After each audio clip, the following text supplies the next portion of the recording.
Hi guys, it's Spyder. Welcome back to Webb. I apologise for the delay between videos. There's been a lot of stuff going on in my life that has gone a bit crazy. So today we are building a graveyard for Lucky. Now that may seem a little bit stereotypical as he's a black dog, but that does tie in to UK myth and legend. Now, the black dog stories have been made popular in recent years due to the likes of Harry Potter, in which they are portrayed as an ill omen. Now, I believe traditionally this is the case, but I was always taught growing up that the black dogs were someone you could rely on, that they would protect you if you were in a time of need. So, my view for the graveyard is to basically have it on an island at the base of the mountain where the hotel is located, but I still wanted it to have a lot of waterways around it, which obviously has come down from the mountain all the way down to the bottom. So that's what's going on at the moment. You can sort of see I'm extending small thin rivers. This would enable a lot of sort of natural bridges to be made from tree roots, etc., and that is quite prevalent in the local area for myself. But similarly, a lot of graveyards within the UK actually go less looked after than what we would like. So I wanted to make sure there was a lot of trees and flowers, sort of to let it look like nature's run wild. Now, it being on an island, we would need to put on a bridge, which is what that big square was, and the idea being is that it's secluded and peaceful, and there's always somewhere comfortable that you can go if you needed to. And that may sound a little odd, but personally I find graveyards to be quite peaceful places, and just somewhere to go that you can really collect your thoughts. So you can sort of see I've got a little bit of an area that's blocked off by stone. I've just placed a well. Now this also ties in to a lot of village settings within the UK. It's really common for there to be a well in a village.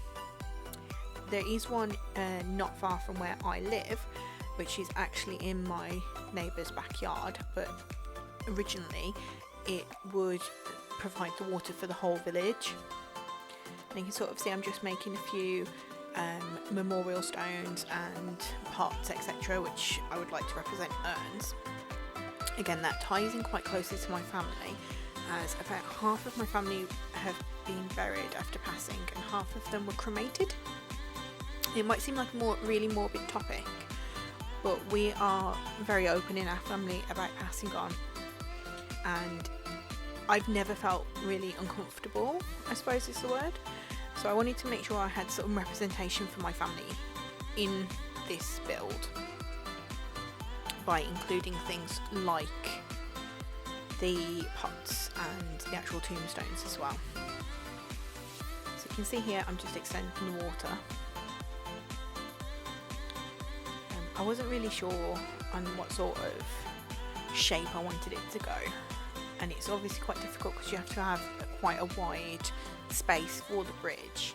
But I wanted it to sort of come out a bit more, I suppose, without it actually taking away from the area that I'm building in. I got myself stuck a little bit there. So here you can see I'm just putting a few extra trees in, giving that nice shady sort of look, planting a few fruit saplings behind so that they don't get too big. You can see here I've laid all the bits that I might possibly want for the build to the left hand side of the area, which is something I do quite common. It just means that I haven't got to keep going back and forth to my character's house.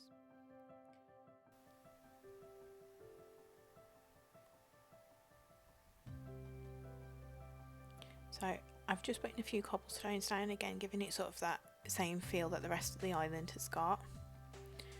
Just making it sort of natural and villagey.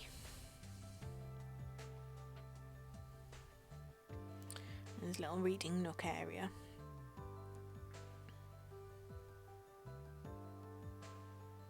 A lot of people might think, well, why are you going to read in a graveyard?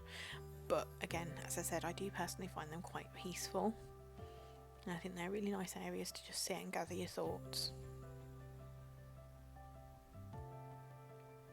Just put in a few extra little bits and pieces down. You can see I've covered some of the tombstones. I've recoloured them to be in the mossy effect, again to indicate that some time has passed and they are perhaps a little less cared for.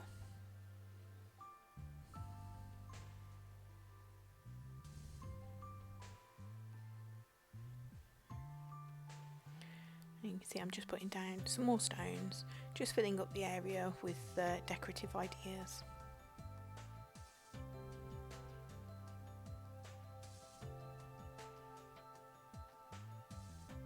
So once again, the next day I've gone back, realised it looks a bit sparse, so I'm putting down some more decorations,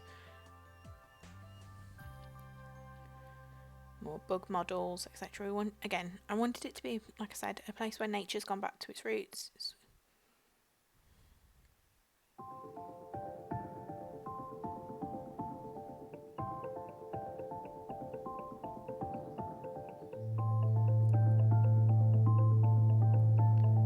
So I did say about having to run out of the area, and one thing I didn't actually sort of plan ahead with was the flowers that I'd want in the area.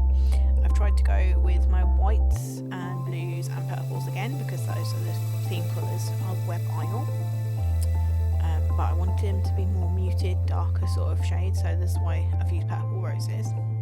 Lilies obviously are quite common around graveyards, being that they represent loss, and the mums I just really like. I think they're really cute and they look like dandelions. I've just put down a few models, and there's a couple of fossils there, and you've just seen the black heart bouquet. So it's just like little memorial gifts that you might leave for a loved one.